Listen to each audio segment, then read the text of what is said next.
আজকে সারা রাত দিন আমি কাম করতে পারতেছি না, চোখের পানি থামায় রাখতে পারতেছি না।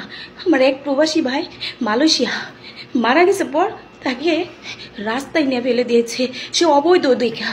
তার রুমের মানুষ, হয়তো ওই রুমের মানুষও অবৈধ আছে। আমরা কি জীবনে বাস করি রে ভাই? আমাদের মৃত্যুর পরে রাস্তায়ও জায়গা হয়। আমরা আমরা এত কষ্ট করি পরিবারের জন্য, সেই পরিবার আজকে কোথায়? কোথায় সেই পরিবার? তাই কই ভাই, তোদের কাছে অনুরোধ করে কই, তোরা কেউ অবৈধ পুঁতে আসিস না। এই জীবনটা না অনেক মূল্য, কেন মৃত্যুর পরেও একটা নেকির জন্য তোর পরিবার তোকে দিব না, তাই না? নিজের জীবনের মায়া কর, তাদের জন্য এরকম করে জীবনটা শেষ করে দিস না। আমার প্রবাসী ভাইদের কাছে বলি, আল্লাহ রোজা রেখে কই, এই আরাফাতের দিনে তুমি আর কিছু চাই না তোমার কাছে। এই প্রত্যেকটা প্রবাসী কলিজার ভাই বোনদের জন্য শুধু একটা জিনিসই চাই, তাদের মৃত্যুটা তাদের বাড়িতে দিও, তাদের মা বাবার কাছে দিও।